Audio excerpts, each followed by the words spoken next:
I live in an alternate reality. My world is the information that is me. It's all I've ever known that I can be. My thoughts give me some security.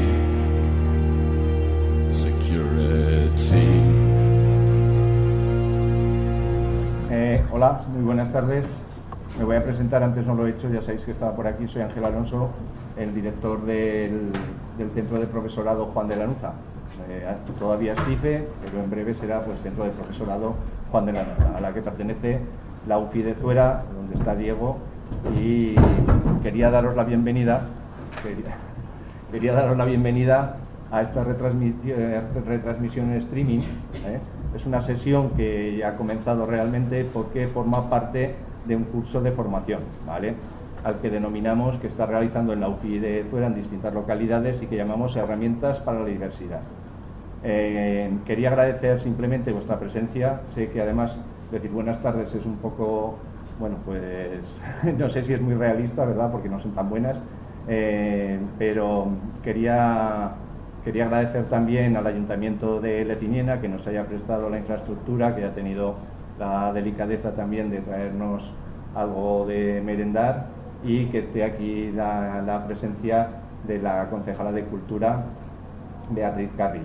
Además nos acompaña también la jefa de la unidad de formación de la Dirección General de Personal y Formación del Profesorado, a la que representa.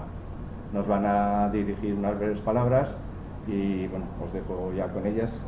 Bueno, igual le voy a hablar yo primero, simplemente un momento. Nada, daros las gracias a todos, sobre todo a Elena y a Carmen también, por lo que hemos vivido antes, y que sepáis que bueno, aquí tenéis la oficina para lo que necesitéis, y para cualquier curso vamos encantados de recibiros. Así que os dejo con ellos. Bien, gracias Ángel. Beatriz, hola, buenas tardes. Quería, simplemente una breve introducción. La formación del profesorado, como bien sabéis, se entiende o está entendida como un instrumento al servicio de la calidad de la educación, y es un objetivo prioritario del Gobierno de la Comunidad Autónoma de Aragón. En este sentido, el Departamento de Educación, Cultura y Deporte sí que dedica especial atención a la actualización tanto científica como tecnológica del profesorado. Recordaos que el Plan Marco Aragonés que disponemos de formación facilita o posibilita que esta actualización del profesorado se realice principalmente a través de dos vías. Una, el Plan Anual de Formación del Profesorado, y la segunda a través de los planes de formación de los centros. Desde la Dirección General de Personal y Formación del Profesorado, a la que pertenezco, sí que se pretende atender a estas necesidades de formación, siempre con el objetivo de la mejora de la práctica educativa. ¿Cómo intentamos hacer esto? ¿Cómo se realiza esto? ¿Cómo se arbitra? Pues a través de la red de formación, con los asesores, los centros de profesorado, y también a través del servicio de formación.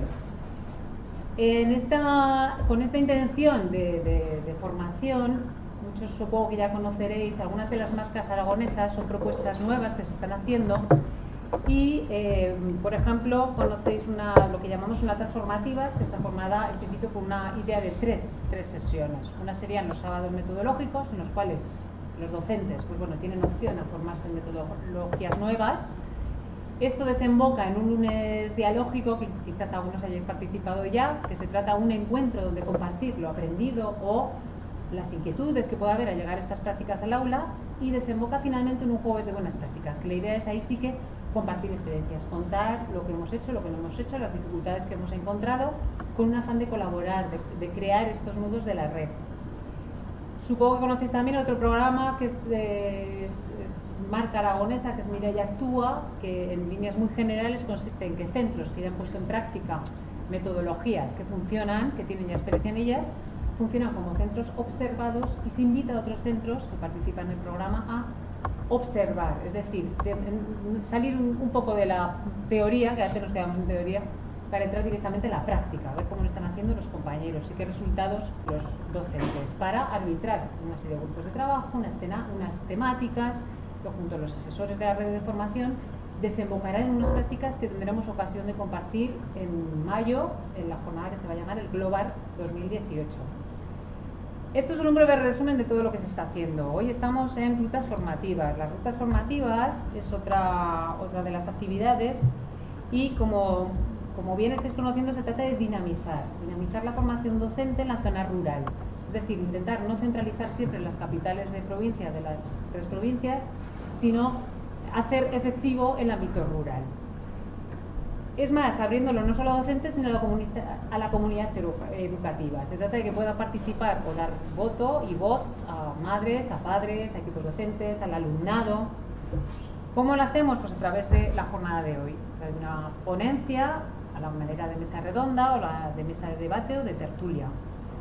La idea es retransmitirlo en streaming por varios motivos. Primero, para facilitar el alcance que se llegue a cualquier rincón de Aragón. Cualquiera que esté interesado en el tema que se propone pueda conectarse a través de streaming, de internet, y pueda participar no solo escuchando, sino de forma activa. Por eso sí que se habilita a través de Twitter pues una entrada con hashtag para que aquellas preguntas, aquellos comentarios, aquellas dudas que el que esté escuchando quiera transmitir, se pueden recoger a través de aquí.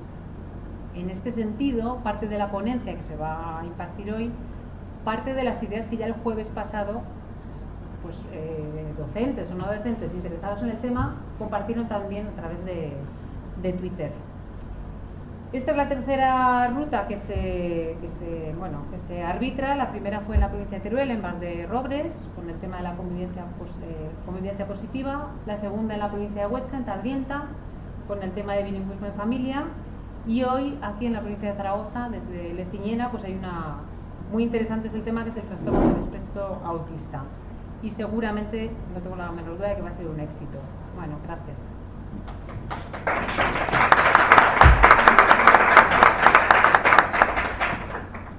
Bueno, continuamos, pero no exactamente, porque no nos ha dado tiempo de terminar lo que queríamos haberos explicado del todo, pero como vais a tener disponible el material, os daremos nuestros contactos también, y en caso de que necesitarais cualquier cosa, pues a través de correo Nos preguntáis directamente. Eso es, ¿vale?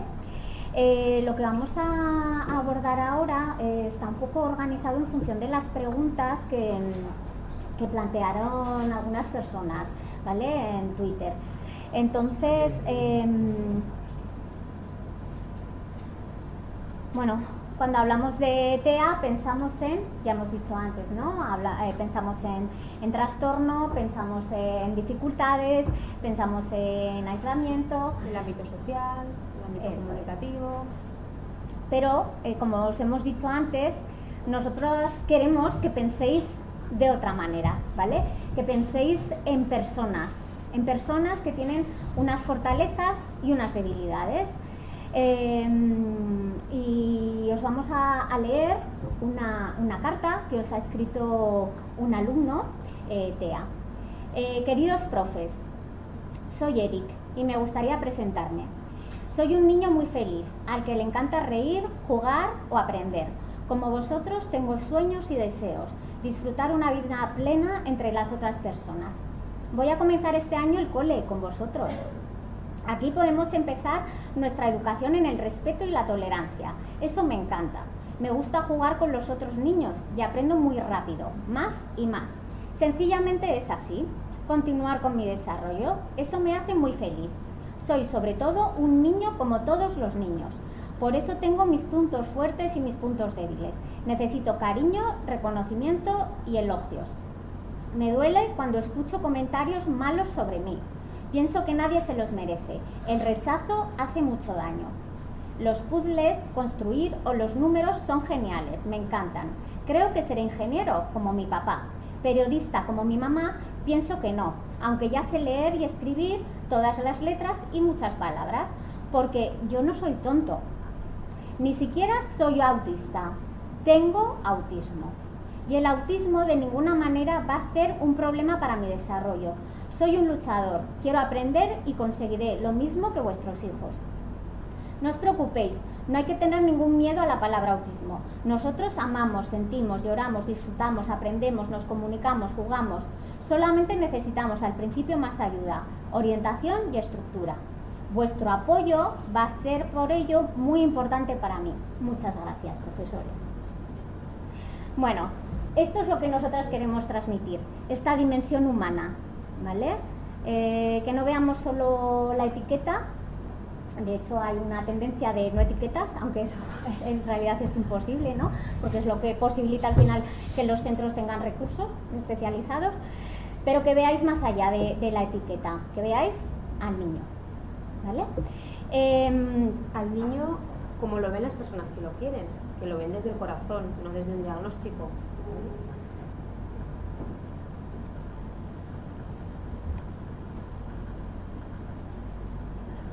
Acaba de nacer mi hermano Rafa. Vamos a escuchar ahora a Antonio Márquez, un fragmento muy chiquitito. Perdón, a Nacho Calderón. Nacho Calderón, sí. Se me ha ido la voz. A Nacho Calderón hablando de una anécdota personal, ¿vale? Tiene un hermano con síndrome de Down y cuenta cómo le recibieron en el barrio una vecina cuando nació su hermano. Y lo que dice su madre es lo que queremos transmitir. Si lo dices tú, será. Ahora veréis. Y mi madre volvía del hospital. Y entonces cuando vuelve del hospital, ella cuenta una historia de una conversación con una vecina. Y la vecina le pregunta, un poco descarada y mal educada, ¿no? Le pregunta, pero me han dicho que tu hijo es mongólico, ¿sí o no? Y entonces mi madre le dice, pues si tú lo dices será. Si tú lo dices será, para mí no es, para mí es mi hijo.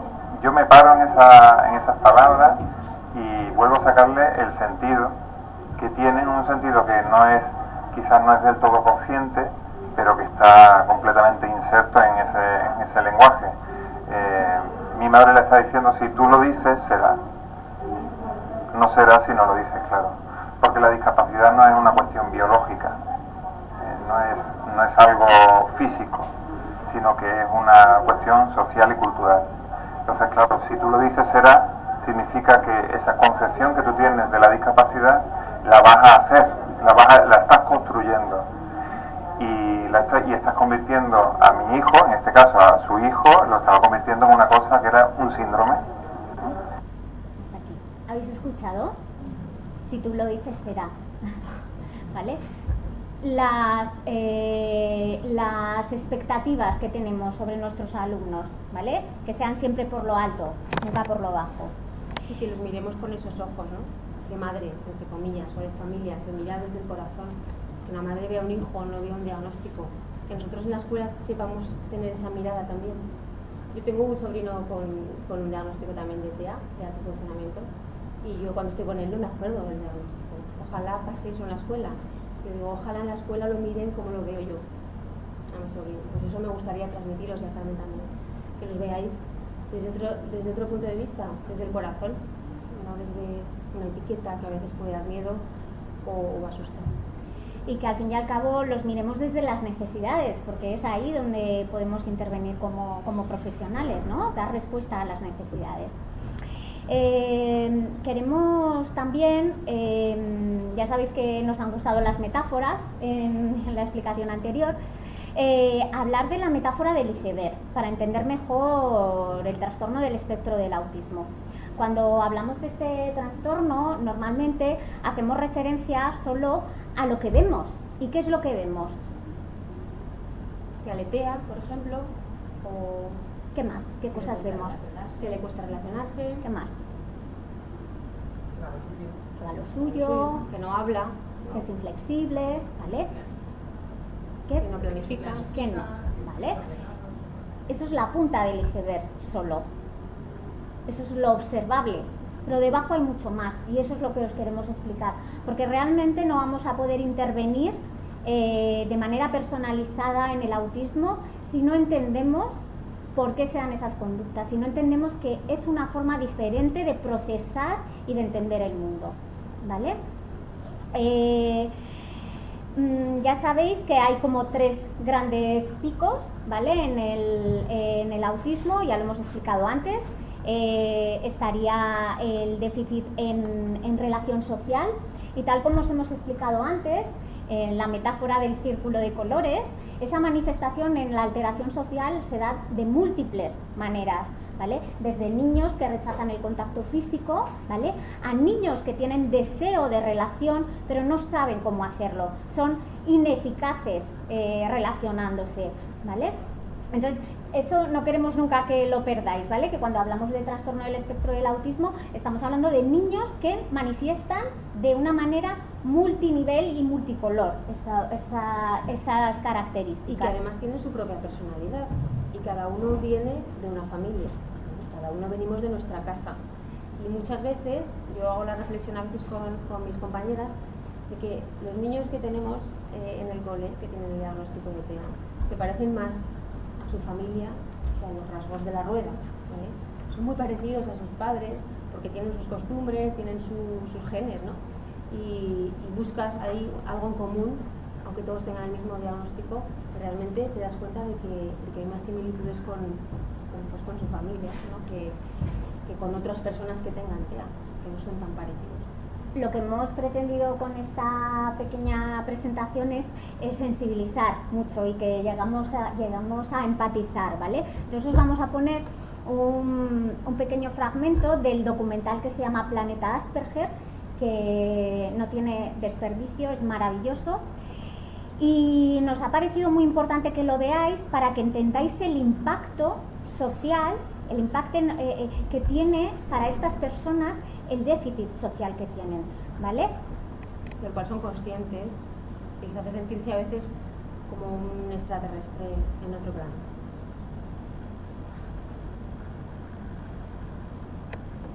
Perdón, unos altavoces externos serían posibles porque no sé si se va a escuchar muy bien.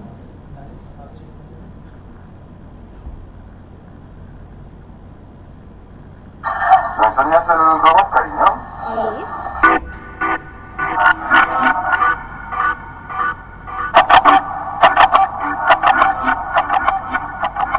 Tengo 13 años, mi profesora lo único que hacía era llamarme cabeza de alcornoque, tonto, imbécil y no paraba de darle disgustos y quebraderos de cabeza a mis padres.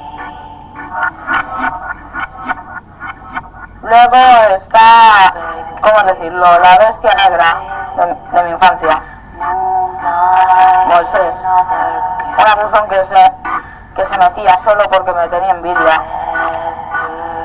También me hacía de todo,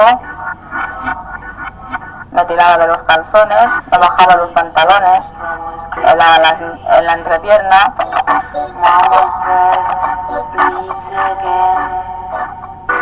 Me dicen que soy Asperger porque me cuesta relacionarme, a veces no entiendo ironías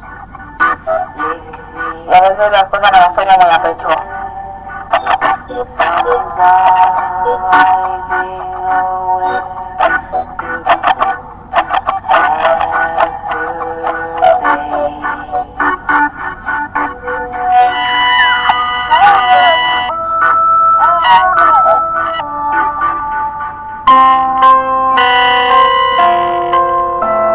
Tengo 20 años y me diagnosticaron Asperger cuando tenía 14, hace 6 años. Cuando quiero hablar con alguien, por lo general, no se me ocurre de qué hablar.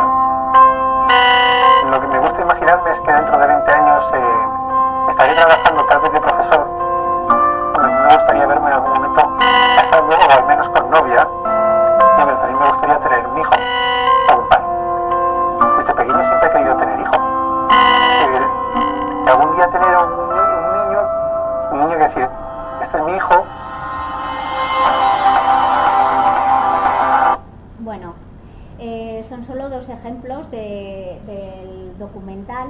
Hay niños más pequeños, hay adultos que hablan sobre su propia experiencia y también hay alguna chica, ¿vale? ¿Os acordáis de lo que hemos comentado antes? El infradiagnóstico que hay en las chicas TEA de alto funcionamiento, pues bueno, en el documental también aparece este tema. Otra de las características de esa punta del iceberg es las dificultades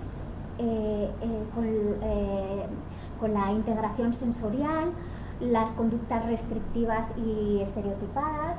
Hay una forma de entender estas dificultades y las personas con autismo de alto funcionamiento explican esto como una forma de canalizar la ansiedad o el estrés del entorno. Estas conductas aparecen como una forma de compensación, ¿vale?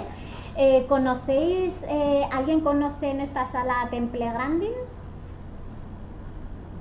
Es una persona con autismo de alto funcionamiento, americana, es ingeniera, agrónoma, y ha hecho, bueno, pues hay una película que versa sobre ella, pero sobre un libro que escribió que es Pensar con imágenes.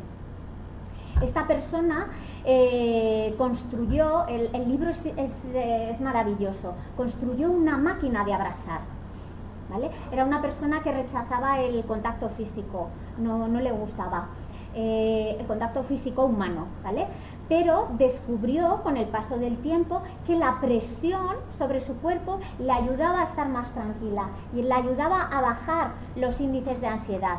Y como era una tía, y es una tía súper inteligente, construyó su propia máquina en la que se metía, presionaba, y eso hacía que sus niveles de ansiedad disminuyeran, ¿vale? Como os hemos dicho antes, las autobiografías de personas de alto funcionamiento a los profesionales nos ha ayudado mucho a entender el autismo, ¿vale? A tener un enfoque más comprensivo, porque esas personas ponen palabras a las situaciones que las personas con autismo de bajo funcionamiento no nos pueden explicar. Yo me acuerdo cuando Víctor era pequeño y estaba en clase. Víctor, ya sabéis que es el alumno que ahora está en primero de geología en la universidad. Estábamos en clase y algún compañero se ponía nervioso y venía y nos decía: pero es que ¿no os dais cuenta que le está molestando el ruido del ordenador? ¿O no os dais cuenta que le está...?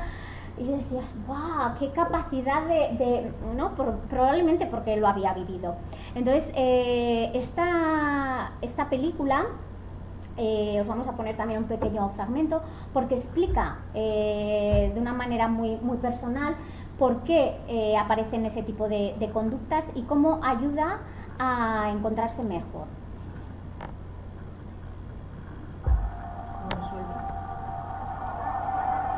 Convención Nacional sobre el Autismo, 1981. No sé si quiero escuchar a más de estos expertos. Un momento. Si no lástima final, me parece. Bueno, os hago el resumen porque no se escucha muy bien.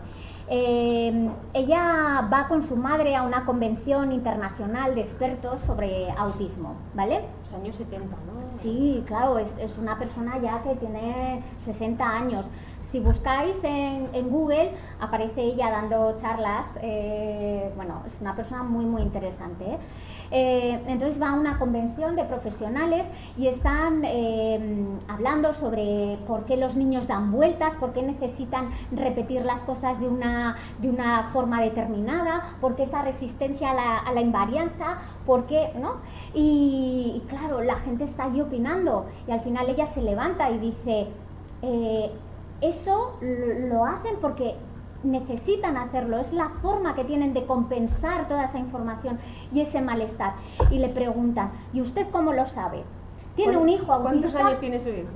No, yo soy una persona con autismo. Entonces, todo el mundo, claro, se interesa y dice, por favor, cuéntenos su experiencia, ¿no? Entonces, ella habla de todo esto que os hemos dicho antes, de la máquina de abrazar, de cómo a ella le ha ayudado, de cómo ha ido superando retos en su vida a través de su pensamiento visual, habla de cómo procesa la información de manera visual. Y es muy bonita os hacemos un spoiler total, pero es muy bonita cómo acaba la película, porque acaba con una metáfora de las nuestras. No, vale, pues entonces no lo contamos. Vale, pero nos tenéis que prometer que la vais a ver, ¿eh? ¿Lo prometéis? Vale. Veo que alguna compañera la ha visto, ¿no? ¿Y tú?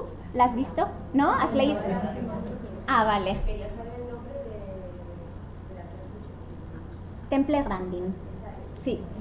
Temple Grandin. El libro se llama Pensar con imágenes. Es maravilloso. Lo que pasa que, claro, ella fue casi una de las primeras personas que hicieron autobiografía, pero hoy en día hay muchas personas que han hecho esto, incluso nuestro alumno, que luego os contamos la historia. Bueno, en Facebook hay páginas, hay blogs de personas con TEA de funcionamiento que cuentan sus experiencias y muchas de ellas han sacado libros. Hay una mamá que tiene un blog, bueno, una página en Facebook que se llama La Habitación de Lucía, y en una entrada que me parece que hizo en diciembre en Facebook hizo fotos como ideas para regalar Navidad sobre un montón de libros que actualmente puedes comprar escritos por personas con autismo. Pues ahí en esa entrada podéis tener alguna idea si os interesa leer algo sobre esto. Este es el libro, ¿vale? Pensar con imágenes. Y ella es famosa por tener alto funcionamiento y explicar las cosas, pero es una grandísima profesional en su campo. Se doctoró muy joven y ha creado sistemas de manejar el ganado de una forma con poca crueldad, siendo sensible a las necesidades del ganado, como otra persona neurotípica no había podido serlo, y en muchas granjas de Estados Unidos, no sé, en algún sitio con una proporción es impresionante, han utilizado su método, porque son como laberintos donde las vacas van pasando y al pasar por paredes muy estrechas baja la ansiedad, y cuando llegan al sitio donde las tienen que marcar están mucho más tranquilas, o donde les tienen que hacer lo que sea, ¿no? Están mucho más tranquilas que en los emplazamientos habituales, ¿no? Ayer que tenía yo de fondo a Jordi Évole me acordaba no sé si alguien lo vio con el tema de la polémica esta en la carne, me acordaba de Temple Grandin. Bueno, la otra puntita del iceberg es la comunicación, ¿vale? Ya hemos visto antes pues, que podemos encontrarnos con personas con autismo, con un nivel de lenguaje oral funcional, a nivel expresivo competentes, pero que siempre van a tener esas dificultades en el uso pragmático del lenguaje, en mantener las conversaciones, en lo que es el uso más social, ¿no? Del lenguaje. Y nos vamos a encontrar con niños, ¿vale? Dentro del abanico de colores, pues que no van a tener lenguaje oral, que van a necesitar pues de unos sistemas aumentativos de la comunicación. Sí, con aplicaciones, por ejemplo, de este tipo, como la que veíais en el vídeo cuando se presentaba Matías, o igual os suena más, que se llama Proloco to Go, o alguna otra aplicación, PEX, que esto sí que sea más conocido, pues también está en formato aplicación y emplean. Algunos alumnos más pequeños emplean esta, a ver si se acaba de cargar. Bueno, que tiene el mismo formato de tipo velcro que lo que estáis acostumbrados a ver, pero en la aplicación, con lo cual la motivación ya la tenemos asegurada 100%, o Proloco to Go, que tiene otros usos pues, más lingüísticos, más pragmáticos, y que ahora, por ejemplo, nosotros estamos empleando mucho como buenos resultados. Yo voy a poner el vídeo de PEX, pero no lo encuentro. Tenemos ahora un proyecto de innovación que precisamente en el IMPED habla del uso que se hace de las estrategias meteorológicas con esta aplicación, y al hilo de lo que decía la jefa, antes pediremos el año que viene seguramente un Mira y Actúa, porque nos estamos encontrando que hay alumnos que podrían beneficiarse de una intervención de este tipo, y ofreceremos el centro para que puedan venir a conocer esta metodología que nos está funcionando muy bien y que se está implantando a nivel de centro. Una de las preguntas que nos hicieron por Twitter es ¿cuándo empezar a intervenir, ¿no? ¿Y de qué manera? Pues cuanto antes mejor. O sea, desde que detectamos los primeros signos, que luego hablaremos de ellos, hay que empezar a intervenir. Y la comunicación es el eje esencial, es como el eje estructural o vertebrador de la intervención en atención temprana, ¿vale? Es la clave, porque sin comunicación, ¿qué somos? ¿Vale? Entonces, es una de las líneas fundamentales de trabajo. Os hemos puesto, para hablar de la comunicación, una pequeña imagen porque así os vamos contando recursos. La Fundación Orange es una fundación que está invirtiendo muchos recursos, mucho tiempo, mucha dedicación a las personas con autismo, en el desarrollo de aplicaciones, pero también en la sensibilización, en la difusión de lo que es el trastorno del espectro del autismo. Y hay una campaña que es los lunes autismo, y consiste en cómics que se elaboran con anécdotas que mandan las personas que trabajamos con personas con autismo o de las familias, ¿vale? Y aunque no lo veis, pero os lo vamos a leer. Nos gustó mucho esto para explicar esas dificultades comunicativas que tienen las personas con autismo, ¿no? El lenguaje literal. Está un niño y una niña en el banco del recreo y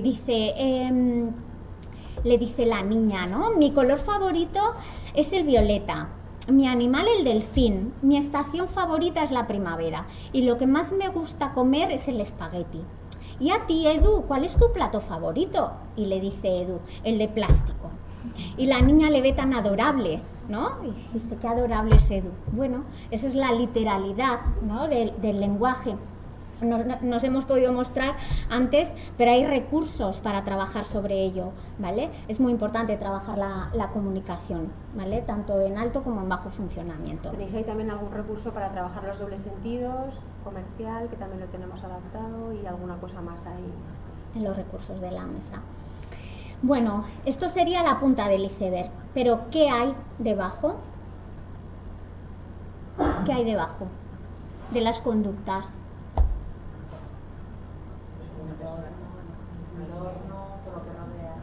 ¿Vale? El entorno, ¿vale? Pero ¿por qué se dan esas conductas? ¿Qué es lo que da explicación a esas conductas? Hace chispazo o algo, ¿no? Es una forma diferente, ¿no? De procesar la información. Es una forma distinta de entender la realidad y de que el cerebro funcione. Nos preguntaban también sobre el origen del autismo.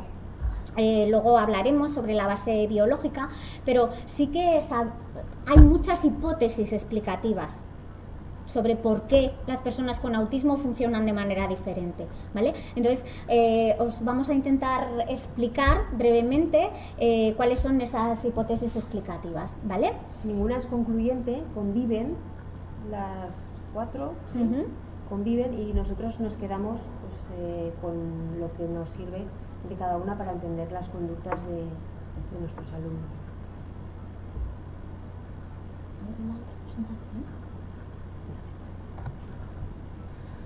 Bueno, pues un hilo explicativo es en la diferencia que tienen las personas con TEA en el modo en el que procesan e interpretan conductas tan básicas como la atención conjunta o la intersubjetividad. Es un poco la relación que mantenemos con el otro, ¿vale? O con el otro más algún objeto, ¿vale?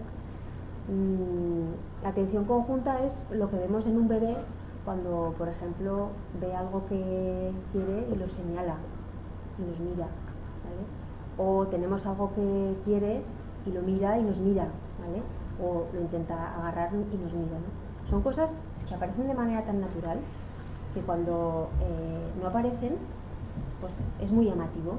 Y esto además hay un programa ahora de diagnóstico que se llama Miradas Bebé, que un poco lo que está analizando es esto, para ver si se puede diagnosticar el trastorno antes de los 12 meses de edad, simplemente por miradas, ¿no? Por si aparecen o no estas miradas tan importantes, ¿vale?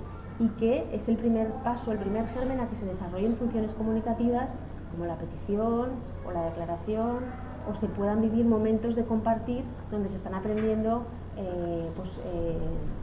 se está percibiendo a la otra persona como un sujeto, ¿no? Como alguien que nos puede aportar cosas y que está allí para poder relacionarse con nosotros, ¿vale? Esto está ausente, no se ve. Y hay una página web que además los orientadores que os dedicáis al diagnóstico evaluación,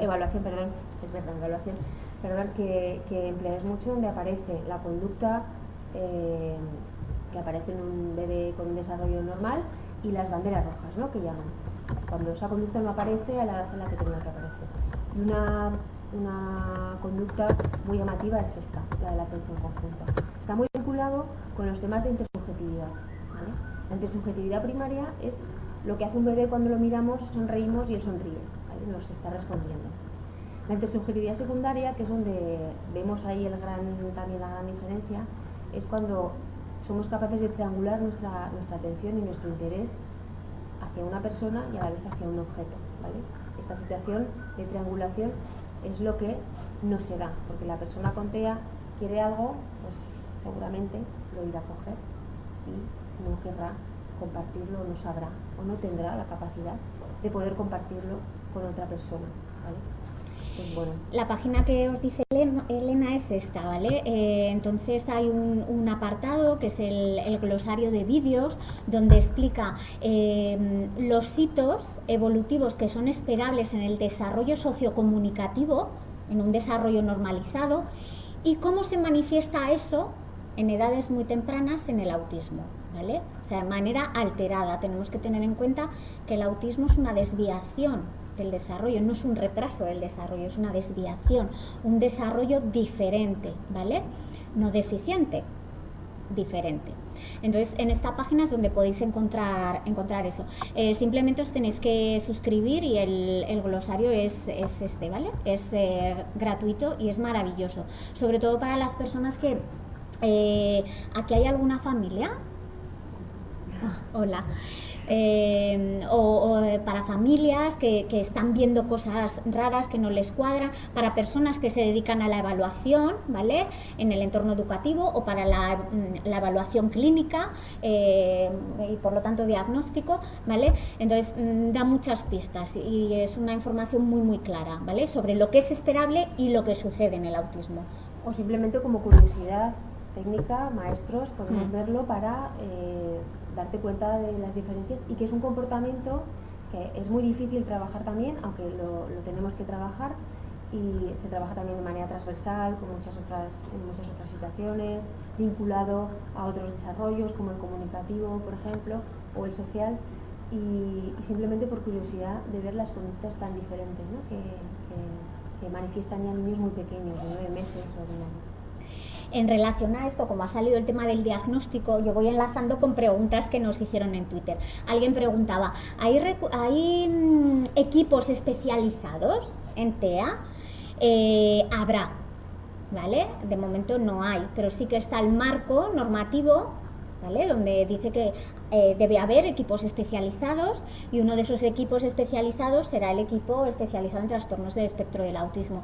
En otras comunidades autónomas los equipos especializados están desde hace siglos, o sea, nos llevan una ventaja increíble, y eso facilita pues que haya unos recursos muy especializados, tanto en la identificación, en la evaluación, porque las evaluaciones de estos niños son evaluaciones muy complejas que requieren usar procesos complejos, pruebas muy específicas, mucha recogida de información, porque al final te tienes que basar mucho en la observación, en la recogida, es un proceso clínico, ¿no? También. Entonces, pero no solo esa especialización en la evaluación e identificación, sino en la intervención, ¿vale? Hoy en día lo más similar que tenemos a un equipo especializado es el Jean Piaget, que es centro de recursos en intervención, centro de recursos en intervención, ¿vale? Entonces el Jean Piaget pues tiene un centro de recursos que se llama Cartea, que recibe pues demandas de asesoramiento sobre intervención, ¿vale? En exclusiva. Entonces pues bueno, y prestamos recursos, también. Eso es. Así que ya sabéis, si tenéis necesidad, pues podéis acudir. Entonces habrá equipo especializado, pero no sabemos cuándo. Volviendo, estamos en la franja media del iceberg, las teorías explicativas. Elena os ha explicado la teoría déficit en función ejecutiva y en atención conjunta, perdón. Luego hay otras teorías, la teoría en déficit en teoría de la mente, la hipótesis en déficit en teoría de la mente. A ver, si vemos esta imagen, hay cantidad de información mental, de información sutil. ¿Por qué la dama está mirando a su doncella?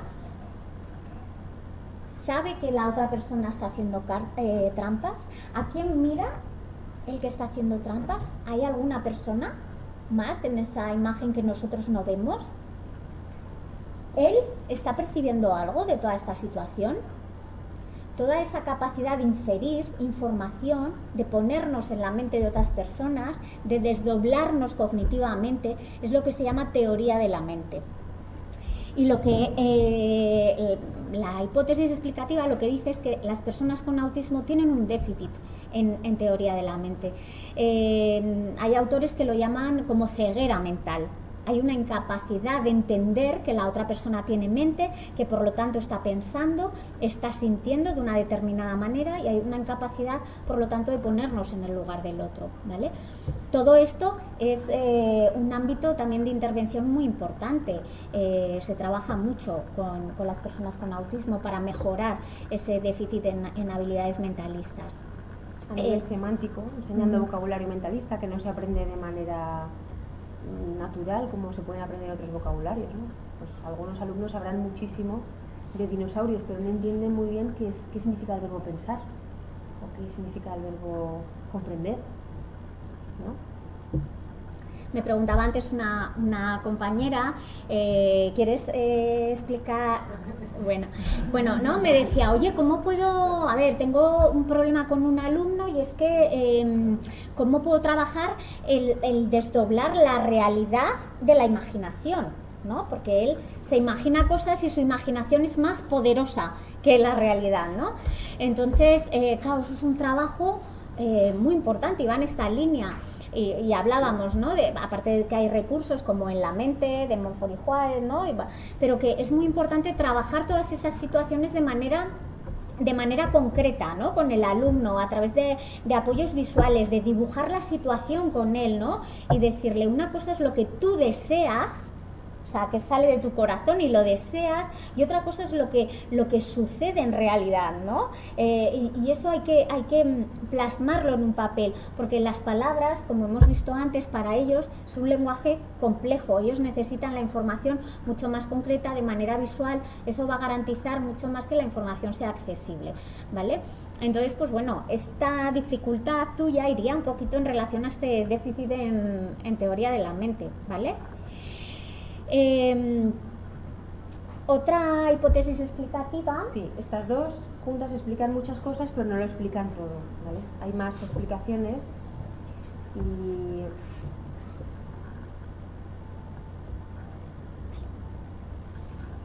Vale. Otra hipótesis explicativa, bueno, como os ha dicho Elena, ¿no?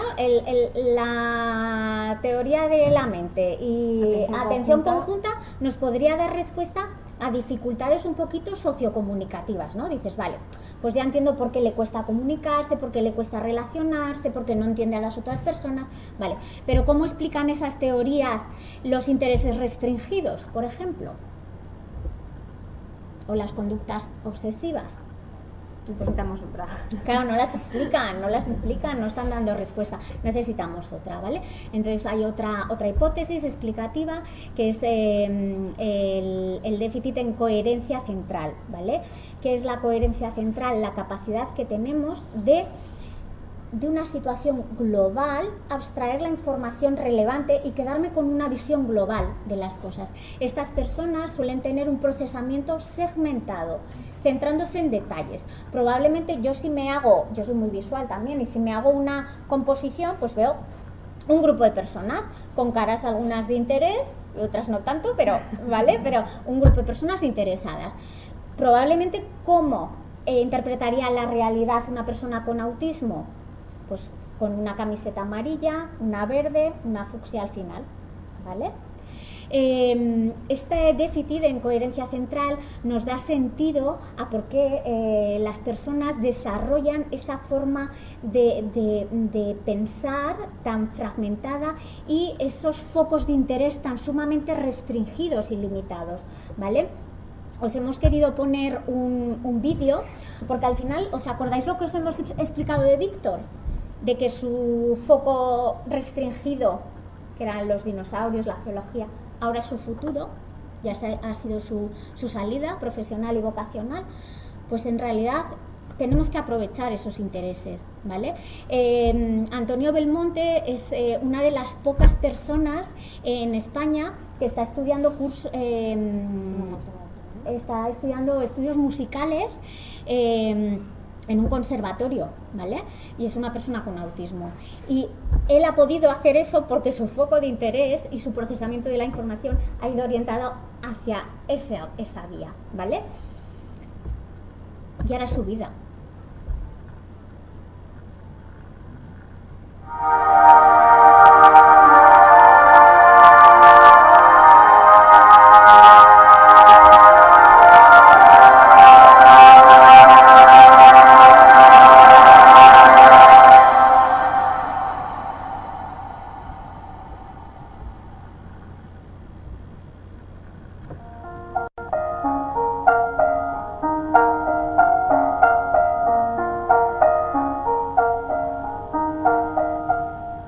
Hola, soy Antonio Belmonte García y tengo 13 años.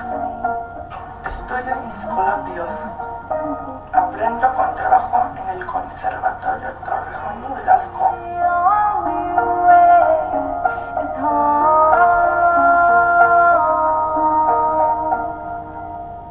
Voy a la Asociación Desarrollo.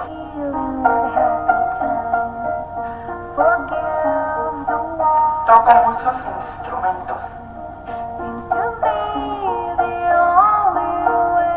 Soy un músico del grupo Alhambra Albacete. Me gusta dibujar y hacer fotografías.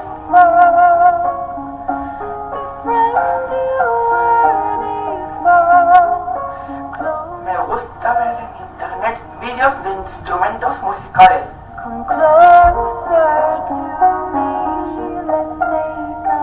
Cuando tenga 14 años, quiero aprender guitarra flamenca.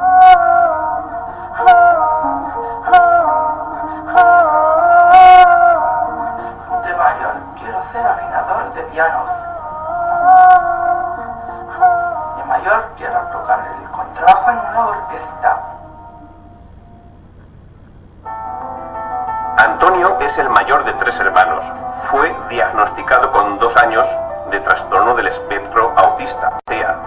A pesar de sus problemas, Antonio es muy cariñoso y trabajador, y es muy querido por su familia y amigos. A Antonio le cuesta mucho hablar, pero desde pequeño tiene una gran facilidad para expresarse con la música, también dibujando, modelando y haciendo fotografías. A los 3 años empezó sus estudios en el Colegio Escolapios. A los 4 años empezó sus estudios musicales en la Academia Molto Vivace, en la que estuvo hasta los 10 años. A los 5 años, Antonio empezó a afinar guitarras a la perfección y sin ningún tono de referencia. Así fue como descubrimos que Antonio tiene oído absoluto, una rara cualidad que manifiesta una de cada 10.000 personas. A los 10 años se examinó y logró ingresar en el Conservatorio Torrejón y Velasco. No les voy a engañar. A una persona con discapacidad todo o casi todo en la vida le va a costar mucho más, y a su familia también. Sin ir más lejos, creo que Antonio es la única persona con discapacidad que está estudiando en un conservatorio público en toda Castilla-La Mancha. Bueno, esta hipótesis explicativa da respuesta a eso. ¿Por qué hay ciertas personas con autismo que tienen estos puntos de genialidad, ¿no? De centrarse en un tema y desarrollarlo hasta el máximo? No todas las personas con autismo tienen esos puntos maravillosos, ¿vale? Eso también tiene que quedar claro. Y la última teoría explicativa hace referencia a las funciones ejecutivas. Al déficit en funciones ejecutivas. Que nos explica muchas veces este comportamiento que vemos de una persona pues, que deambula, que no parece querer dedicarse a nada, que no se engancha a jugar con nada en concreto, ¿vale? Y nos habla pues, de la dificultad específica en esta área, que es un poco la planificación o la capacidad de organizar y de tu propio comportamiento, ¿no? De organizar y dirigir tu propio comportamiento. Bueno, tenemos aquí una cita, fijar rutinas, que nos dice: fijar rutinas, horarios, rutas y rituales particulares es algo que me ayuda a poner orden. Por eso vemos que cuando hay la insistencia en que las cosas permanezcan de la misma manera o bueno, pues, ayuda a que saquemos un significado o que sepamos un poco qué esperar, porque tenemos ahí esa gran dificultad. Esto trasladado del ámbito escolar, saber que existe esa dificultad es fundamental, porque nos va a ayudar a poderle dar todas esas ayudas sabiendo que dirigir su propia conducta es algo en lo que va a fallar. Y en general muchos otros alumnos que tienen dificultades en el aprendizaje, que no tienen un diagnóstico de TEA, manifiestan dificultades en este ámbito porque correlaciona bastante con el éxito escolar, de tener una capacidad buena en función ejecutiva. Entonces, bueno, pues vamos a dar esas ayudas sabiendo que eso aparece y que eso dificulta. Esta sería la parte central, lo que nos explica el funcionamiento diferente, ¿vale?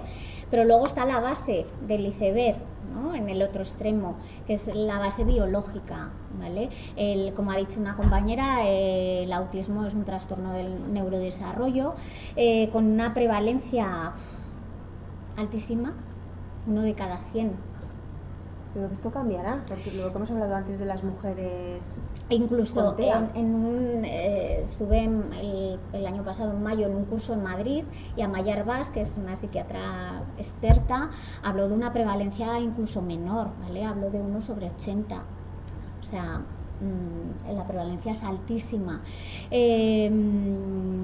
Hay factores genéticos. Se sabe que hay factores genéticos, se sabe que hay una serie de genes que confluyen entre sí y manifiestan la sintomatología TEA. Se sabe que hay un alto grado de heredabilidad también. La prevalencia hasta el momento es mayor en chicos que en chicas, pero, como os hemos dicho antes, este tema está en cuestión ahora, ¿no? Pues porque, como os hemos explicado antes, pues la sintomatología pues se presenta de maneras distintas. Y aquí os quiero hablar de un caso de una alumna que tuvimos en el cole y era una niña que siempre había pasado por una niña tímida. Es que es muy tímida, es que le cuesta muchísimo relacionarse. Era un caso complicado porque había habido muchos cambios escolares, de centros, ¿vale? Por circunstancias familiares.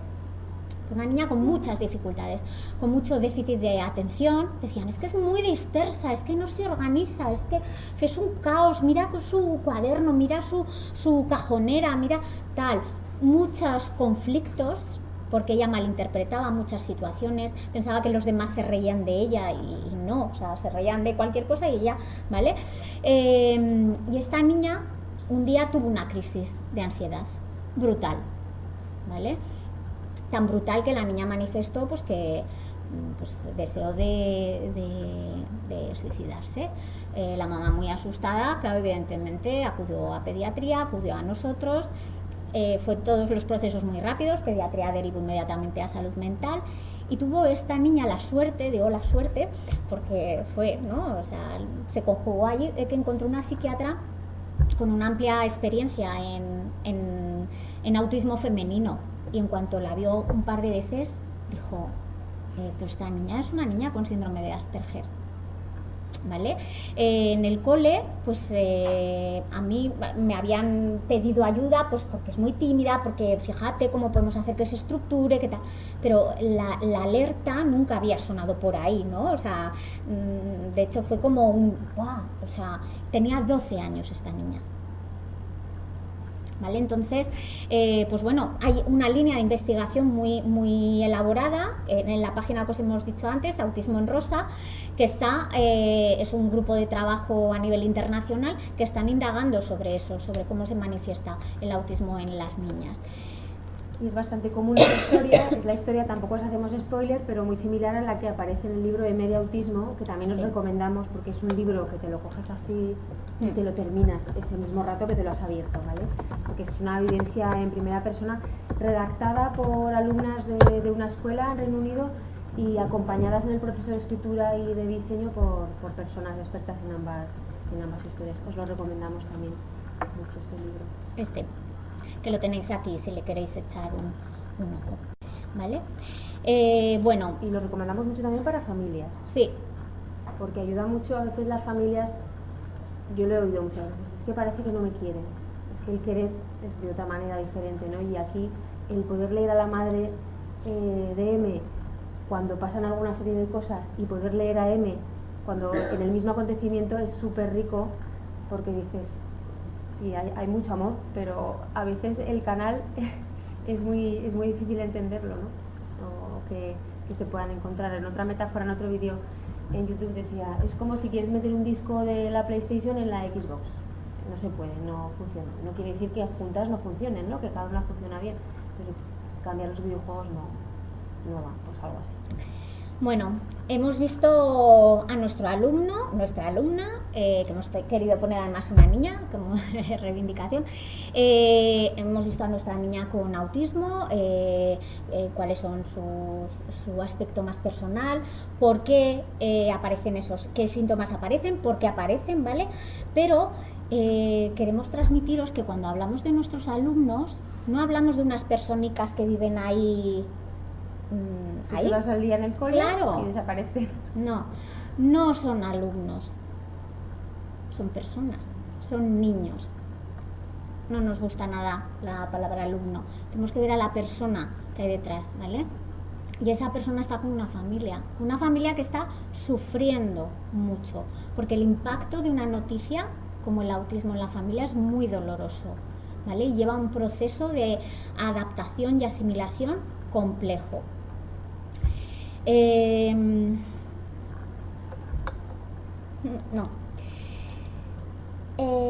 Nos preguntaban que cómo era el proceso, ¿no?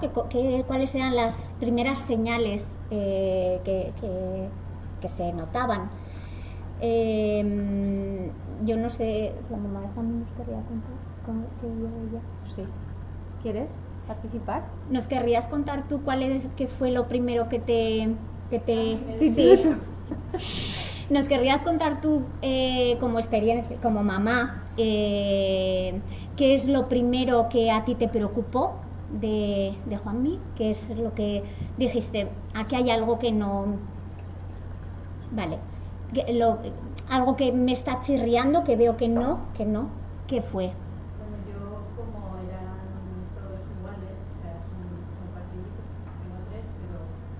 y eran todos iguales, la forma de comportarse de los otros dos y de él era completamente diferente. Mientras que, bueno, él podía, cuando era pequeñito era como feliz, no le molestaba nada, con que lo atendieras, los otros exigían cosas, pedían cosas, y al principio dices, pues bueno, pues es que es más tranquilo, pero luego te vas dando cuenta que mientras que los otros van evolucionando en muchas cosas, en el habla, los otros iban enlazando frases, te iban demostrando cosas, él se iba quedando como atrás. Lo que pasa es que tampoco sabía, vamos, yo por ejemplo no sabía valorar muy bien qué era el problema que tenía. Y cuando ibas al psicólogo, al psiquiatra, eso sí que lo he hecho muchas veces, que la persona con la que yo iba al hospital y le hacía las valoraciones y por ahí, alguna vez cuando te decían, bueno, pues la próxima visita, me quedaba sentada y te decía, pero bueno, yo a qué vengo aquí. Digo, porque que usted estudie al chico pero no me sepa decir qué puedo hacer o qué es lo que le pasa o que es que te ves fuera, yo no sabía lo que tenía. Y con las personas con las que tenía confianza y les preguntaba, pues te decían, no, autista no, dices, no lo ves que te mira, que te... Pero que ya, yo creo que fue casi en el colegio cuando me dijeron realmente es eso. Tiene autismo. Vamos a recapitular porque las personas que estén viendo en streaming creo que no te habrán escuchado. Intento recapitular.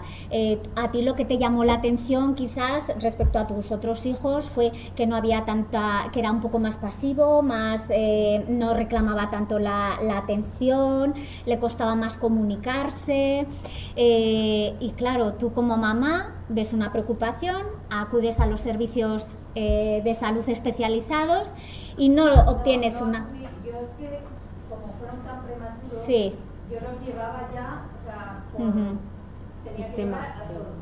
Desde que yo creo que desde que nacieron, ya me dijeron que desde que nacieron hasta los 6 años, un niño tan prematuro, que han sido los más prematuros que han nacido en Aragón, podía desarrollar cualquier cosa. O sea, que aunque al principio no se lo notaras, podía llegar de que nacieron a los 6 años, podíamos encontrar cualquier cosa. Entonces yo lo llevé siempre. Me parecía una cosa habitual. Lo que pasa es que tú te vas dando cuenta que él... que algo le sucede, que hay algo más, hay una excepcionalidad.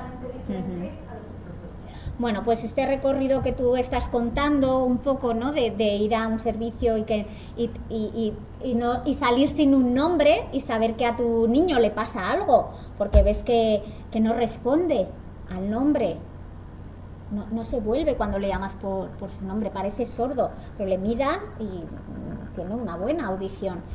No señala, no tiene el acto de señalar para compartir, te usa como instrumento, te lleva de un sitio a otro. Ese tipo de cosas son las primeras cosas que a los papás les llaman la atención, ¿no? Y muchas veces los papás refieren, ¿no? que en pediatría pues les dicen no te preocupes, el niño es inmaduro, ya madurará, vamos a dar un poco de tiempo. O el entorno también a veces, ¿no? O eres primeriza, te preocupas en exceso, eso lo cuentan, ¿no? Son experiencias que las familias cuentan. Y el tiempo va pasando, ¿no?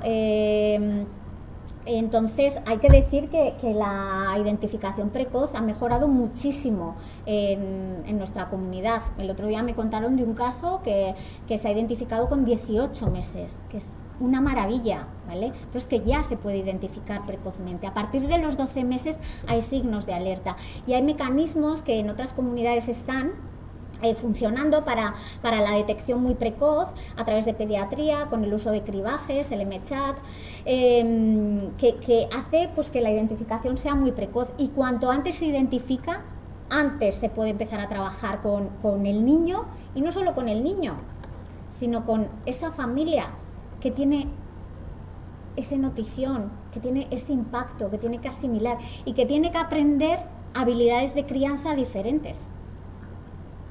Porque probablemente lo que nos sirve en una crianza de un niño normotípico no nos sirve.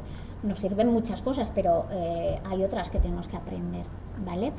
Y para un poquito explicaros de una manera más humana este sentimiento, gracias por contar tu experiencia. Os vamos a contar una historia que se llama El viaje a Holanda, ¿vale? Esperar un bebé es como planear un fabuloso viaje de vacaciones a Italia. Compras muchas guías de turismo y haces unos planes maravillosos. El Coliseo, el David de Miguel Ángel. También aprendes algunas frases en italiano. Todo muy excitante. Después de meses de preparación, finalmente llega el día. Haces la maleta, estás muy nervioso. Algunas horas después, en el avión, la azafata dice: bienvenidos a Holanda. ¿Holanda? ¿Holanda? Preguntas. ¿Cómo que Holanda? Si yo pagué para ir a Italia. Toda mi vida he soñado con ir a Italia.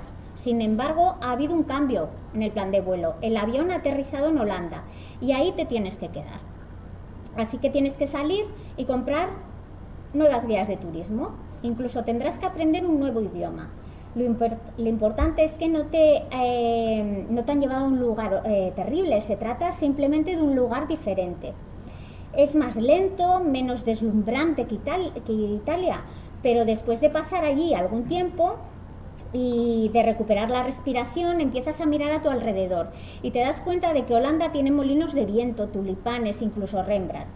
Pero todos tus conocidos están ocupados yendo y viniendo de Italia, presumiendo de los días maravillosos que han pasado. Y durante el resto de tu vida te dirás: sí, ahí es donde se suponía que iba a ir yo. Eso es lo que yo había planeado. Este dolor no desaparece nunca, porque la pérdida de este sueño es una pérdida muy significativa. Pero si malgastas tu vida lamentando no haber ido a Italia, nunca podrás ser libre para disfrutar de lo especial y de las cosas maravillosas que ofrece Holanda. Y este cuento lo ha escrito una mamá que ha tenido un niño con discapacidad, ¿vale? Y a nosotras siempre nos gusta contarlo, ¿no? Porque en realidad supone una superación, una reestructuración mental muy tremenda importante y emocional también. ¿vale? Y siempre, muchas veces la escuela está muy alejada de las familias. No sé por qué ponemos esa barrera, ¿no? Escuela, familia. Pero estas familias nos necesitan mucho, mucho. Y nosotros les necesitamos a ellos, porque ellos son los expertos en su hijo. Eso está claro. Nosotros seremos los expertos en educación y seremos los expertos en autismo. Pero ellos son expertos en su hijo, entonces los necesitamos, sobre todo al principio. Bueno, al principio y al final, durante todo el tiempo. ¿Vale? ¿No? Sí. Os hemos puesto enlaces, porque una vez que la familia sabe la noticia, que la familia acepta, surgen dudas, preocupaciones, y afortunadamente hay cantidad de guías que están ya diseñadas para ayudar a estas familias, ¿vale? Y os hemos puesto el enlace a una compilación de recursos para familias, ¿vale? Sobre cómo afrontar la noticia, las dificultades que pueden ir surgiendo a lo largo de las diferentes etapas, ¿vale? Y luego también el tema de hermanos. Hay otro enlace a varios recursos, algunos son cuentos, algunos son libros pues más de carácter descriptivo, para poder trabajar con los hermanos de las personas con autismo, porque el desarrollo diferente también les afecta a ellos como hermanos, ¿no? Se van a encontrar a un compañero de juegos pues muy distinto a cómo es el compañero de juegos de sus amigos, ¿no? Van a tener que convivir con este hermano que a veces tiene conductas raras en sociedad, con sus amigos, delante de otros, ¿no? Hay corrientes que dicen, bueno, deja que desarróllate tú y deja que el hermano no sea el centro de tu vida, porque ya bastante ocupa, ¿no? Tiempo familiar. Una persona con TEA parece como que roba infancias, ¿no? No sé si habéis conocido la película Wonder, ¿alguien la ha visto? La perspectiva de la hermana es interesante porque parece como que se ha criado sola, ¿no? Los padres están preocupados en criar a Ogi que Olivia pues se ha buscado la vida, ¿no? O sea, a veces lo que pasa con los hermanos con autismo es eso, todos los recursos de la familia, el tiempo, el dinero, se invierte en ayudar al pequeño con autismo, y los otros hermanos pues un poco van sobreviviendo, ¿no? Con menor tiempo de atención o bueno, pues buscándose la vida. Entonces hay unas corrientes que dicen, bueno, déjalo, y otras que dicen, no, ayúdale a que comprenda mejor a su hermano, ¿no? Entonces, bueno, nosotros somos más de esa corriente que siempre da información, ayudar, pautar, explicar, pues va a ayudar mucho, ¿no? A los hermanos. Y luego es muy importante en este enfoque de familia que las familias vean que no están solas, que hay más familias que están en su misma situación, ¿no? Hay muchos programas de familia a familia, de CEAPS y otros programas, y luego nosotros siempre, hablo ya como orientadora, siempre recomendamos a las familias asociarse, que se asocien, ¿no? En Zaragoza tenemos Autismo Aragón, la Asociación Asperger y TGD de Aragón, la Asociación Valemos y TEADIR, ¿vale?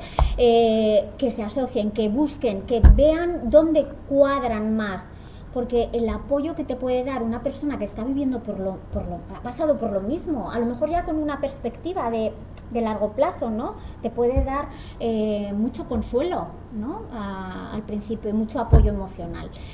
También hay muchas familias que buscan recursos a través de la red. En Facebook hay muchas páginas de mamás y de papás que exponen sus preocupaciones en el día a día, y hay incluso un blog que se llama Proyecto Madres, donde se recogen pues un poco textos, narraciones que cuentan las familias, que como profesionales a nosotros nos ayuda mucho, ¿no? Porque te ayuda a conectar con esta parte que igual tan centrado estás en los libros, que te olvidas un poco de lo otro. Siempre es interesante poder recordar esta parte también.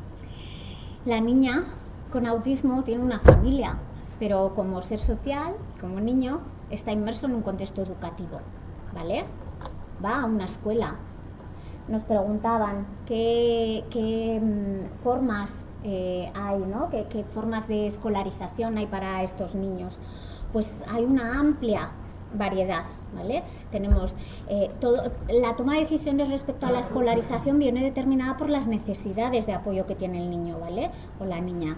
Ese tiene que ser el criterio. Entonces, dependiendo de las necesidades de apoyo, pues puede que su mejor respuesta esté en un centro de educación especial, puede que su mejor respuesta esté en un centro de atención preferente, TEA, o puede que su respuesta esté en un centro ordinario, ¿vale? Depende de la intensidad de apoyos que necesite. O busquemos fórmulas intermedias, como por ejemplo la escolarización combinada entre centro de educación especial, centro preferente o centro de educación especial, centro ordinario.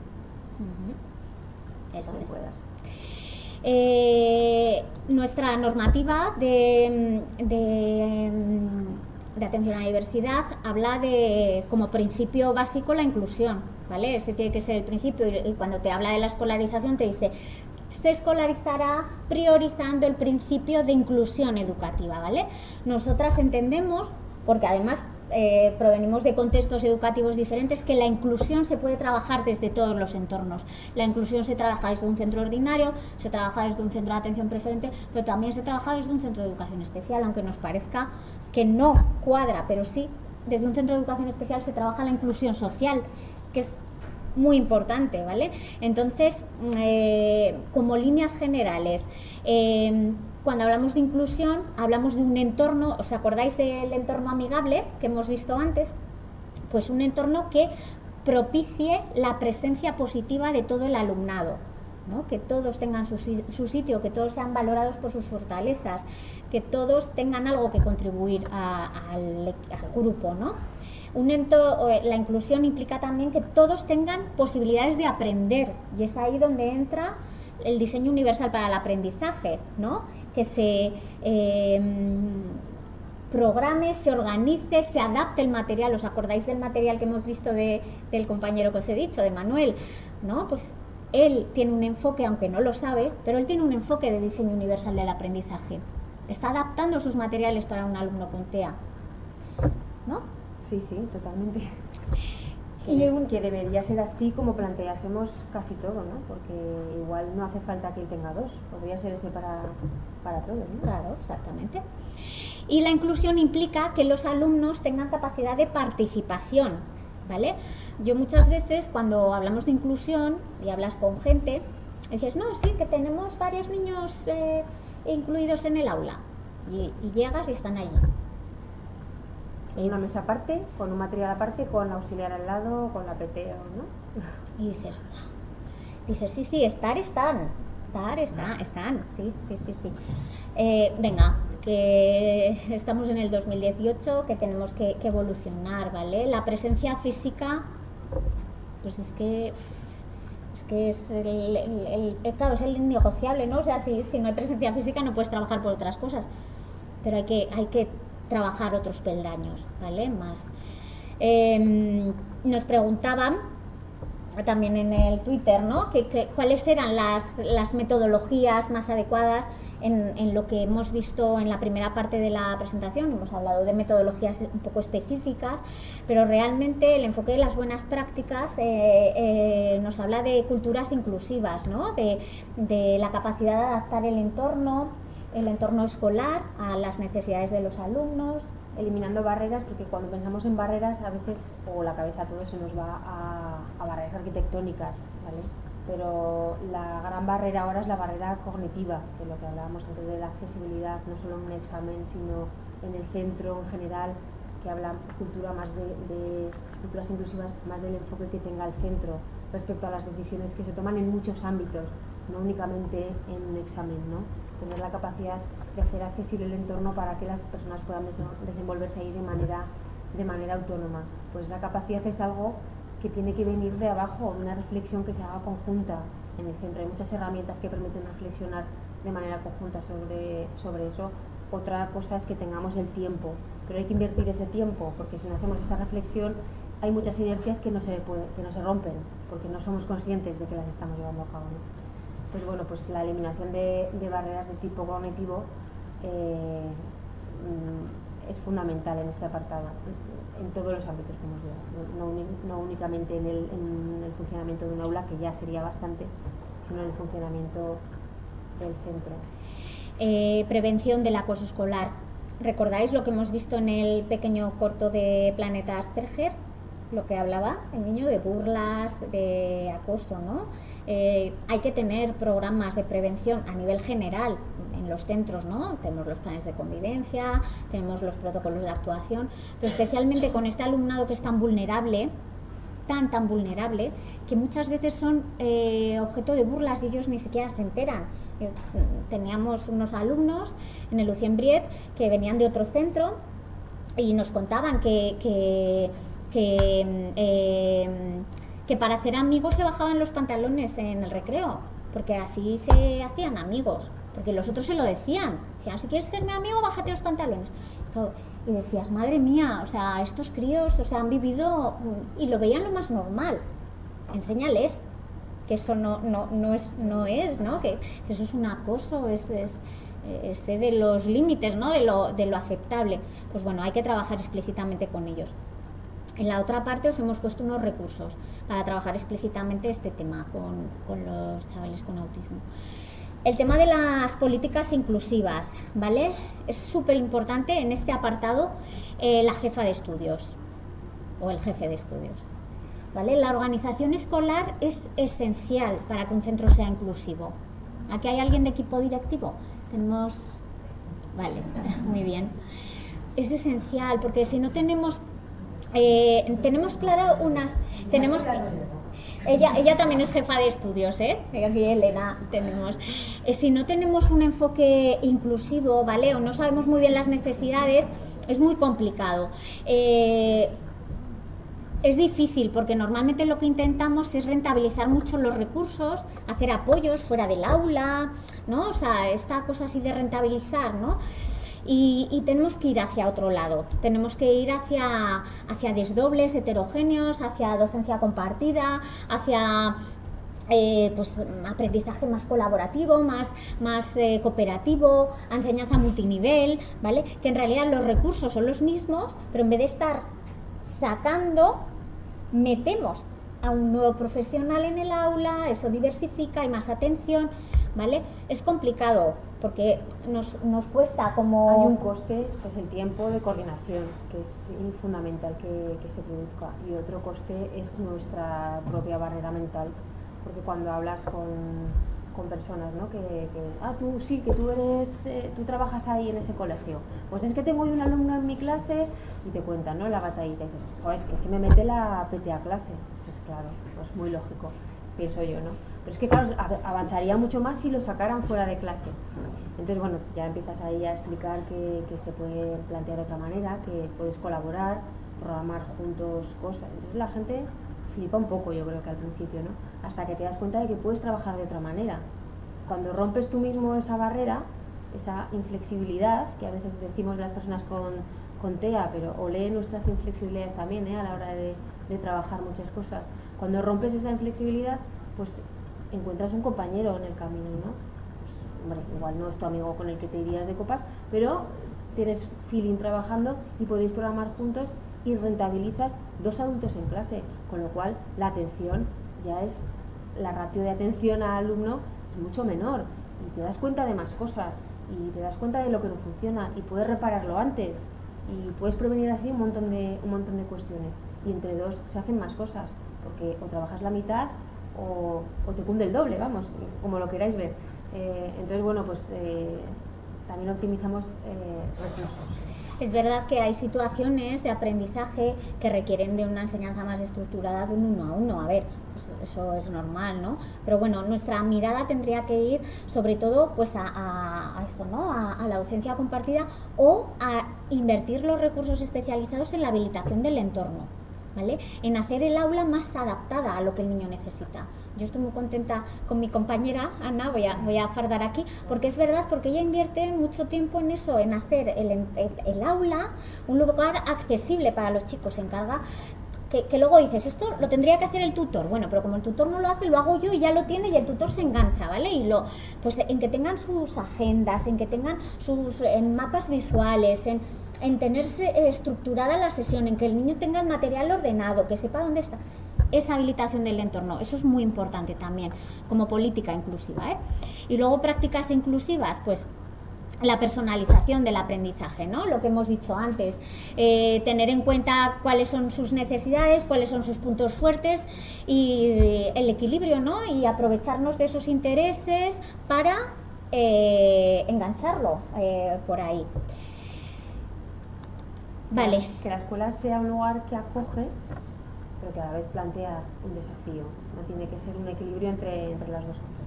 Te comprendemos, pero no te vamos a poner en una burbuja de comprensión, te vamos planteando cosas para que puedas ir creciendo, para que sea un entorno rico donde te sientas bien, pero también a la vez, y por sentirte bien, puedas ir avanzando más, ¿no? Nuestra alumna con autismo forma parte de una familia, forma parte de un contexto educativo, es una ciudadana de pleno derecho, igual que todos, y merece una atención sanitaria especializada también, y merece pues una adaptación del entorno sanitario. Y afortunadamente hemos puesto el entorno sanitario porque es como el entorno en el que más se ha investigado, y se han empleado inversiones para desarrollar una adecuación, pero podríamos más sufrimiento hay también por parte de las familias, sí. Cuando se encuentran en determinadas situaciones tipo urgencias o una intervención quirúrgica o una extracción de sangre, ¿vale? Esto es muy difícil de explicarlo y es doloroso, pues ¿cómo planteas esto, ¿no? Por eso, y a veces es de vida o muerte, entre comillas, ¿no? Que hay que sacarte sangre porque es que tenemos que ver si tienes esto o lo otro, ¿no? Entonces ahí se han generado muchos recursos. Sí, mucha investigación y recursos. Ahí os hemos puesto dos recursos que merecen la pena que indaguéis en ellos. Uno es el Te Ayudamos, ¿vale? Que es un proyecto del Hospital Universitario de Fuenlabrada. Con pictogramas de Arasat. Nuestros. Bueno, que hay cantidad, está genial porque te explica de manera visual los espacios que te puedes encontrar en una consulta médica, las pruebas que te van... Bueno, aquí te pone una imagen. Pero las secuencias que te puedes... para pruebas, ¿vale? Hay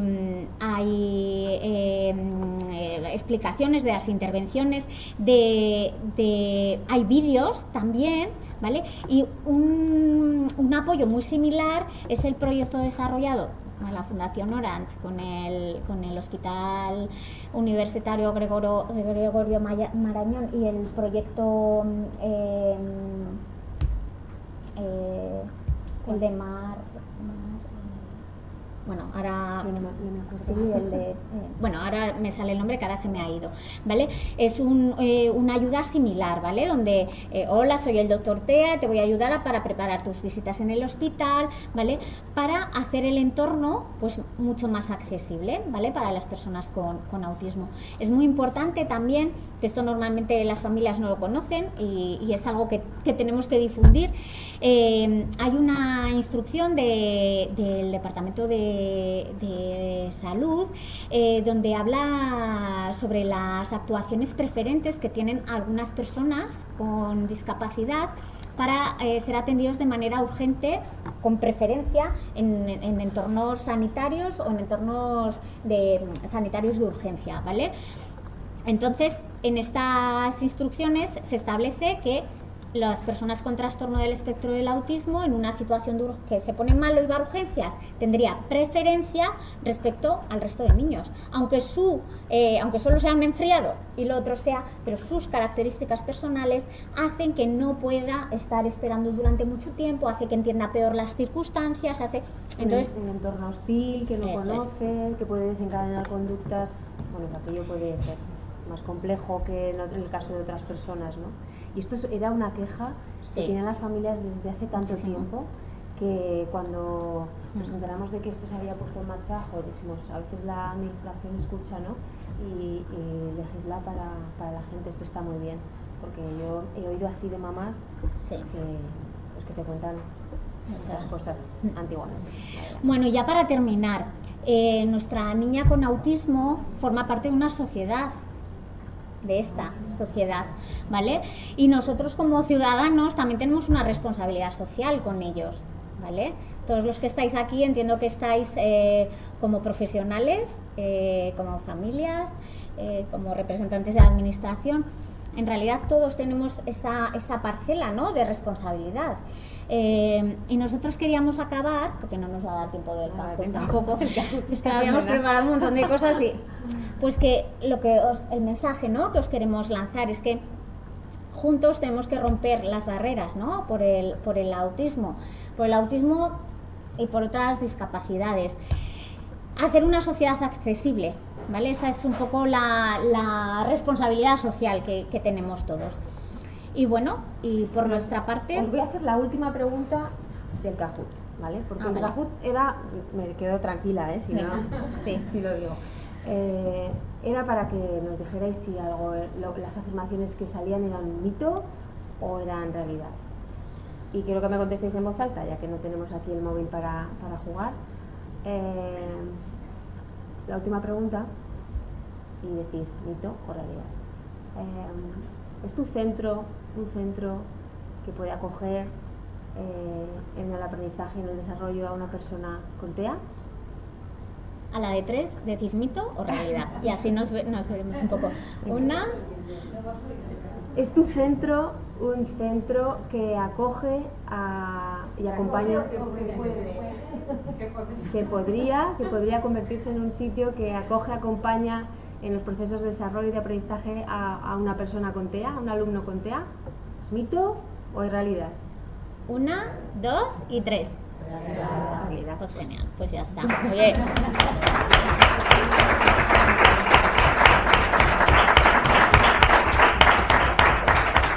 Bueno, pues con esa realidad os dejamos, y que sepáis que el Día Internacional de Concienciación del Autismo es el 2 de abril, ¿no?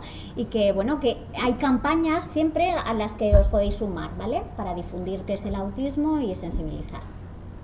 ¿Preguntas? Creo que hemos intentado dar respuesta a casi todas las preguntas que se plantearon en Twitter. Cosas que hayan quedado que queráis saber. O inquietudes, sugerencias.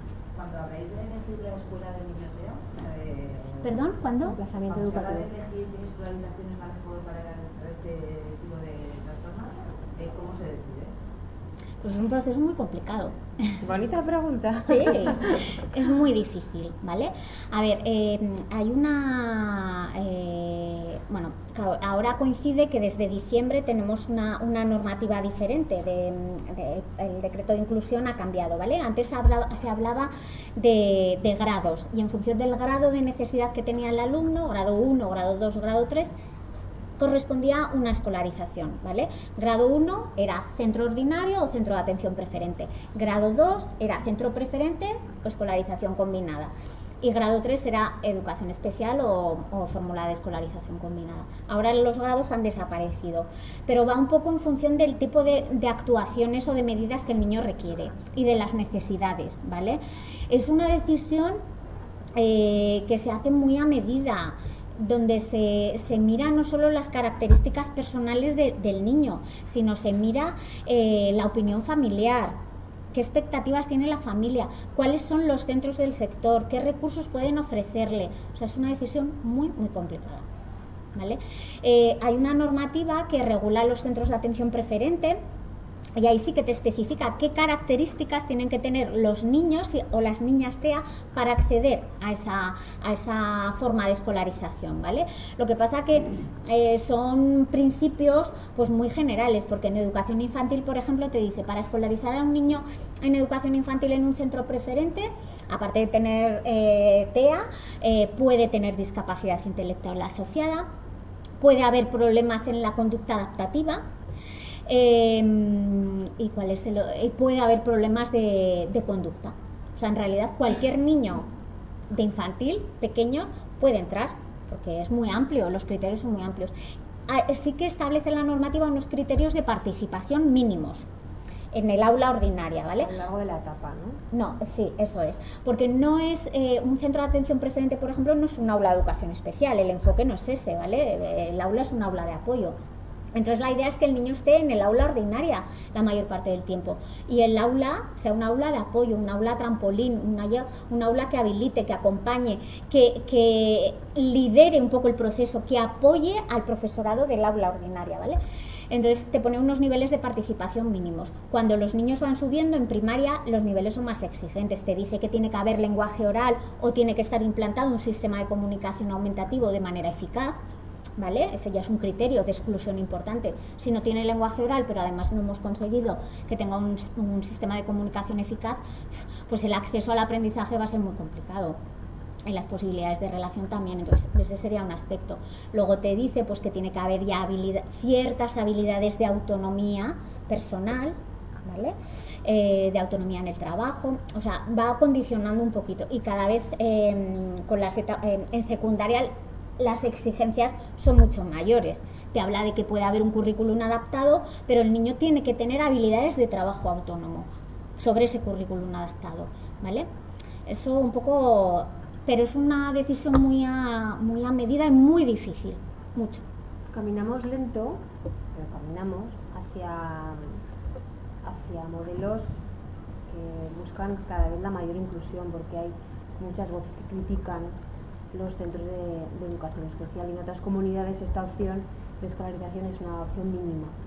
En nuestra comunidad ahora la realidad es otra, pero bueno, yo creo que está empezando ese camino. Yo a veces bromeo, ¿no?, con alguna orientadora, digo, ¿qué haríais si el Jean-Pierre cerrara al año que viene?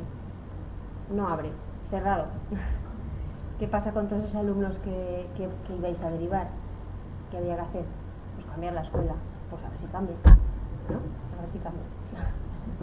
Un poco al hilo de esto que estáis comentando, en un centro de educación especial, el tema de esa inclusión desde centros de educación especial, pues abiertos al medio, y un poco cómo se consigue, ¿no? El ser, pues igual vosotros que habéis dicho que tenéis pues centro de recursos y demás, pero un poco en esa línea. Pues se consigue lo mismo que ha puesto Carmen aquí, que se ha contado más de culturas, políticas y prácticas inclusivas. Las herramientas son un poco las mismas, ¿no? Los apoyos que tienes, intentar que se usen para que el alumno participe, los 3 puntos estos que había, ¿no? Participe, aprenda y tal, en entornos menos excluyentes. Partimos del principio de que un centro de educación especial es un entorno más excluyente, y quien diga lo contrario, pues bueno, puede creerse lo que quiera, pero es así, es un entorno menos excluyente, donde más excluyente, perdón. Y tendemos a intentar, lo que hacemos nosotros es intentar que nuestros alumnos participen en entornos que son menos excluyentes. Bueno, tenemos el caso de un alumno que empezó con una probatina de combinada sin haber ningún papel de por medio, porque el centro que lo quería coger, que es el instituto que está en el barrio, el Instituto Parque Goya, pues quiso probar, y los profesores les pareció bien, voluntariamente quisieron. Eso pasó lo mismo en primaria, en otro cole, tal. Vamos probando en entornos y al final eso acaba en modalidades de escolarización combinada. Nosotros ahora tenemos un montón de alumnos en esta modalidad, pero es que tenemos otro montón que está sin papeles, como me al inspector, pero probándolo, porque voluntariamente han querido esto. A nosotros nos exige mucho trabajo a la hora de gestionar recursos para que se coordine la gente, para que puedan hablar, pero bueno, de momento los hay y lo intentamos. Y luego implantamos también una manera de funcionar en el centro desde el equipo directivo que acompaña o ayuda o sugiere a los equipos didácticos a que creen programaciones conjuntas con centros ordinarios, en nuestro caso el Colegio Agustín de Aragón y el Instituto Parque Goya, que los ciclos trabajen conjuntamente con otros ciclos del cole para que los alumnos puedan participar en procesos de aprendizaje conjuntos. También, pues, sobre todo nuestros alumnos mayores con el Instituto de FP, los enlaces, hacen un montón de experiencias. Nos parece también que esa etapa educativa, que nosotros, claro, tenemos alumnos hasta los 21 años, se conviva con iguales en discapacidad, es muy importante en procesos de aprendizaje, donde además luego hay un resultado, un producto que comparten juntos, ¿no?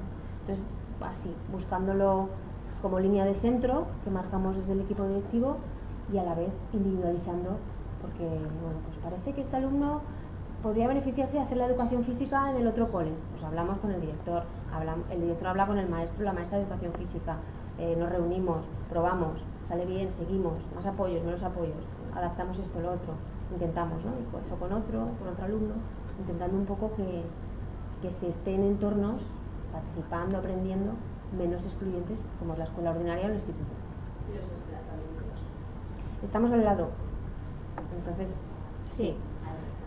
Sí, están bueno, también ha habido combinadas con otros centros que no están al lado. Cuando son con otro, ahora tenemos un alumno que está en otro cole de otro barrio y lo hacemos por días completos. No es lo ideal, porque a nosotros nos gusta que sea momentos del día donde pensamos que nuestro alumno se puede beneficiar. Por ejemplo, hay un alumno que va a 1 hora de educación física con 1/4 de primaria del colegio de Aldama. Pues si estuviera en otro barrio, pues no se podría llevar a cabo, ¿no? Pero como estamos al lado, pues le acompaña a la persona que media en esa actividad y ya está, y se irá con él. En el caso de otros alumnos que están en el instituto, pues tienen llave del cole, abren la puerta, se van al instituto, llegan y vuelven al cole, ellos solos. No, este alumno este año está en transición a la vida adulta, que es como la secundaria posobligatoria, podría ser, y transición a la adulta de UEA, y en el instituto va pues, a una clase de... A PEMAR, ¿no? Sí, PEMAR, en concreto. Luego el tema de la inclusión en un centro de educación especial, es que no hablamos solo de inclusión educativa, porque claro, es relativo, es inclusión social. Un centro de educación especial tiene que ser un centro abierto a la comunidad, un centro que dé visibilidad a la diversidad funcional. Entonces, por ejemplo, el Piaget pues es un centro que está abierto al barrio, que se hacen cantidad de actividades, que se hacen jornadas digo el Piaget porque conozco, porque he trabajado, pero otros centros lo hacen así también, ¿no? Para dar visibilidad y siempre desde una imagen positiva. Entonces eso al final, eso es inclusión. El aprendizaje al servicio es una metodología que a nosotros nos sirve mucho, no para ser receptores de servicio, sino para ser generadores de ayuda a otra gente. Entonces, esa metodología también a las maestras, son casi todas mujeres, bueno, por no decir, sí, bueno, son las que han cambiado muchas cosas, porque al plantearte ya que no eres una persona que tenga que recibir siempre, sino que pueda generar, ha ayudado mucho, porque el aprendizaje de servicio está vinculado con los demás, y cuando te relacionas con los demás tienes que preguntar, los demás tienen que conocer, tienes que saber, tienes que ajustarte los demás a ti. Entonces, bueno, pues esa metodología nos funciona muy bien para poder plantear acciones de tipo inclusivo, el aprendizaje de servicio. ¿Más cosas? Muchas gracias por vuestra atención y bueno, esperamos haber dejado en vosotros un pequeño pozo, y como decía Víctor en la presentación inicial, ¿os acordáis de lo que decía del Asperger? Que hayáis abierto un poco, ¿no? Descubierto o esperamos haberos interesado un poco más por el tema y que sigáis indagando, ¿vale? Gracias.